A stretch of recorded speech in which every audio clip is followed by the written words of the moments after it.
Hello, my name is Stacy Matola, and today I'll be going over my interpersonal communication plan. Before getting started, just a few of the things that I'll be discussing will be my overarching goals, behavior blends, barriers to communication, goals and strategies, and my action plan. A little bit about myself. I've lived in Delaware for most of my life. I currently serve in the Delaware National Guard, full-time as a mechanic. I'm also a victim advocate for victims of sexual assault and a suicide intervention officer. I currently hold a bachelor's degree in religion, and I'm working towards my master's degree in human service counseling with a cognate of trauma and crisis care. So before getting started, it's important to know, what is interpersonal communication? Interpersonal communication is basically how we communicate amongst each other. It can mean sharing information and expressing thoughts or feelings either face-to-face or through a medium such as phone, email, or social media. Interpersonal communication refers to verbal and nonverbal communication, including body language, facial expressions, and tone. So my communication goals are to be more self-aware when communicating with others, recognizing barriers that hinder my ability to be an effective communicator, and also to enhance relationships through the communication process. So we'll move into behavior blends. So everyone has a predictable pattern of behavior because of his or her specific personality. These 4 basic personality types, also known as temperaments, are blended together to determine our unique personalities. So understanding personality patterns is one of the keys to improving relationships and solving the people puzzle. My specific personality blend is an SC. Basically, what this means is that I'm a little bit more, I'm shyer than others, but not antisocial. I'm submissive and competent. I can be regarded as a good friend.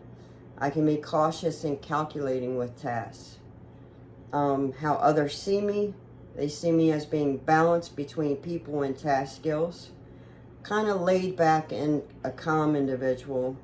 I enforce rules. I'm really headstrong about following the rules and doing what's right and wrong.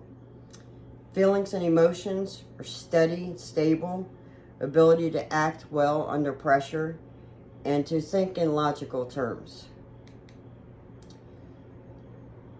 Also, this is also me. I'm a little bit more passive than active, more reserved than outgoing, prefer one-on-one versus large groups, and I tend to be a perfectionist.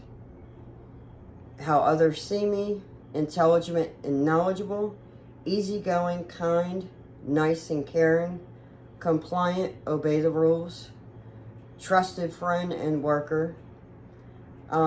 Typically my feelings, I have feelings of loyalty to those I serve with or work with, even family members. Slow in making decisions. I serve with wisdom and knowledge. So basically, looking at my behavior blends, so I have some positives and I also have some negatives as well. The positive outcomes: I can be a dependable and tireless servant. I have a reserved leadership style. I prefer peace over chaos, so I'm a peacemaker. I'm patient and I work hard to accomplish tasks. So some of the negatives with this personality type: not really a risk taker. I'm more of a what if kind of person. I always analyze. Sometimes I can overanalyze things. I can be too reserved and still. I tend to be a people pleaser. I want everyone to be happy, so I kind of go out of my way to make that happen. Sometimes, as I said, I can be a little bit too analytical. I'm slow to make decisions because I'm constantly analyzing every decision, what each decision what the outcome would be.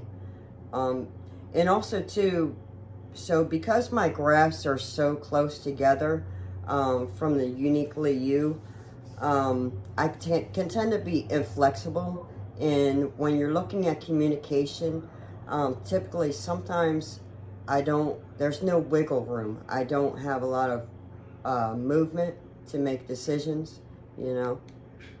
So some of the barriers that I found throughout all of the reading for myself would be ritual listening, and basically that just means that I'm not really hearing what someone is communicating to me. Instead, I'm listening to them, but I'm so focused on what my reply is going to be or how I'm going to move forward in that discussion.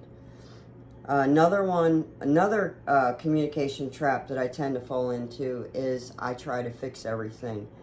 Typically when people come to me and they have issues or problems, I tend to try to fix their issues instead of allowing them to. And also, Franz and Weichel talked about advising, which I kind of paired that with fixing it, because a lot of people may come to me, and instead of giving them the room to make their own decisions about solutions, I pretty much advise them of what they should do, and instead of allowing them to make their own decisions. So my goals are to be a better listener, kind of eliminate some of the fixer tendencies that I have, and also understand that my own opinions or beliefs can tend to get in the way of effective listening. Sometimes I'm not necessarily a good listener. I'd like to become a better listener. And also, too, to make sure that I'm showing respect and enabling that person to feel as though I value their opinions and what they're trying to communicate to me. Also, too, I found interesting was that a lot of times trying to fix someone else's problems can kind of be a little bit dangerous, and you know, it's basically saying that they're incapable of solving their own issues or living their own life. So in my action plan, I need to learn how to allow the talker to talk without interrupting. Just let them, you know, voice their opinions, talk about what they need to talk about, because sometimes people just need someone to listen, and as they're talking, they can kind of sort out their own issues themselves. You know, just basically understanding that the problem is theirs and it's not mine. Also, too, balance in communication. Also, to be understanding as a listener, it's important to provide that safety for the talker to be able to talk to me. Using empathy and warmth and genuineness in my communication processes. So one of the things that I found was interesting. Zig Ziglar said that in many ways, effective communication begins with mutual respect. Communication that inspires, encourages others to do their best. I found that really interesting, and that kind of hit me because, you know, God has given us such a great gift to be able to communicate. But also, too, you know, communication is just not mine to keep for myself. So I want to be able to encourage others, you know, to just be their best and do their best. So in conclusion, I talked about what interpersonal communication was, behavior blends, communication barriers and patterns, my goals moving forward for communication to become a better communicator, and my action plan and strategies. Thank you. This concludes my presentation.